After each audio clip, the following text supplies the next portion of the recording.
তো তারা বলে তোর এই কয়টা ফাড়া গেছে, সামনে আর ওই কয়টা ফাড়া আছে। রাগ করলি বলে আপনার বললো যে সুবহানাল্লাহ বল, তাহলে তোর ফাড়া কেটে যাবে।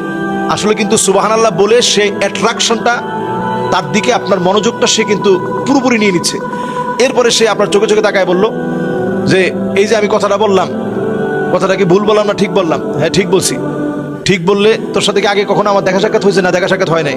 মিশা কথা কইস না, মিশা কথা কইলে আল্লাহকে দাবি থাকবে। যেই লোকটা আপনার দাবি শিখাচ্ছে ওই লোকটা আসলে কোনো মুসলমানই না, তার কোনো ইমানই নাই। সে আপনাকে ইমানের দাবি দিয়ে, আল্লাহর কসম দিয়ে সে আপনাকে আটকায় ফেলতেছে। এরপরে দেখবেন বলবে যে আমার কাছ থেকে ওষুধ নেওয়ার জন্য 1 কোটি টাকা দিল, আমি ওষুধ দিই না। আমার বাপ বলছে ওষুধ বেচছে কোনো সময় নিবি না, টাকা খাবি না, খাইলে ওই টাকা তোর উপরে আগুন হিসাবে আসবে, গজব দিয়ে তুই নিজে শেষ হয়ে যাবি।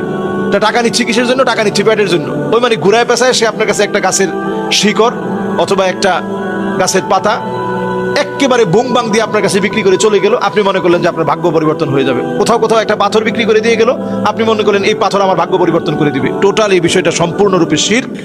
এগুলো ইমান বিধ্বংসী বিষয়। এজন্য আমরা এগুলো নিয়ে ট্রল করব না, এদের কাছে যাওয়ার প্রশ্নই আসে না। যত রকমের আংটি হোক, এই যে আমরা আংটি পরেছি, এই আংটিটা হচ্ছে শুধুমাত্র, এই আংটিটা শুধু না, অন্যান্য যত আংটি আমরা পরবো, এটা শুধুমাত্র একটা বৈধ ফ্যাশন। যে ফ্যাশনটা ইসলাম আপনাকে বৈধতা দিয়েছে, আপনি করতে পারবেন। এছাড়া অন্য কোনো কারণে আংটি আপনি পরবেন, আংটি আপনার একটা উপকার নিয়ে আসবে, এরকম কোনো কারণে আংটি পরা যাবে না। আকিক পাথর, এই আকিক পাথরটা নবীজি সাল্লাল্লাহু আলাইহি ওয়াসাল্লাম ব্যবহার করেছেন, পড়েছেন, আপনি সেই হিসাবে পড়তে পারেন। এর বেশি কোনো কিছু মনে করার কোনো সুযোগ ইসলামে নেই। কোনো গণকের কাছে যাওয়া যাবে না, টিয়া পাখির কথা বিশ্বাস করা যাবে না। এখন দেখবেন এই গণকরা সবকিছু অনলাইনে নিয়ে আসছে। মাঝে মাঝে বিভিন্ন রাসায়নিক দ্রব্যাদির বিনিময়ে, আপনাদেরকে বলে রাখি, আপনারা দেখবেন গণকরা সামনে আরো বেশি এগুলো অ্যাপ্লাই করবে। বিভিন্ন রাসায়নিক দ্রব্যাদি একটার সাথে একটা মিললে একটু আগুন ধরে যায়। কিছু আছে এমন যেটা আপনি খালি চোখে হয়তো দেখতে পাচ্ছেন না, পানির মধ্যে দেওয়ার সঙ্গে সঙ্গে আগুন ধরে যাবে। তো আপনি আপনার চোখের সামনে একজনের কাছে গেছেন, সে আপনার আগেই সেট আপ দিয়ে রাখলো, যদি তোমার সাথে জিন থাকে, কেউ কালো জাদু করে থাকে, তাহলে পানির মধ্যে আমি ফু দেওয়ার সঙ্গে সঙ্গে আগুন ধরে যাবে। আসলে সে আগে থেকে ওইটা সেট করে রাখছে।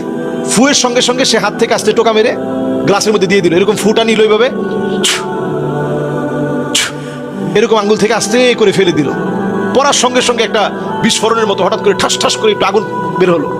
আগুন বের হওয়ার সঙ্গে সঙ্গে আপনি মনে করবেন যে সুবহানাল্লাহ, এত বড় বুজুর্গ আল্লাহর ওলি, এরকম ফু দেওয়ার সঙ্গে সঙ্গে পানির মধ্যে আগুন ধরে গেছে। আসলে তো এটা রাসায়নিক বিক্রিয়া হয়েছে। এই রাসায়নিক বিক্রিয়ার ফলে এখান থেকে আগুন ধরেছে। এই জন্য কোনো গণকের কথা বিশ্বাস করার কোনো সুযোগ নাই। গণকের কথা বিশ্বাস করা হারাম, ইমান বিধ্বংসী বিষয়। এদের কাছে গেলে আপনি কোরআনকে অস্বীকার করলেন, আপনার নামাজ, রোজা, হজ, যাকাত কবুল হবে না, নষ্ট হবে এদের কাছে যাওয়ার কারণে। আল্লাহ তাআলা আমাদেরকে বোঝার তৌফিক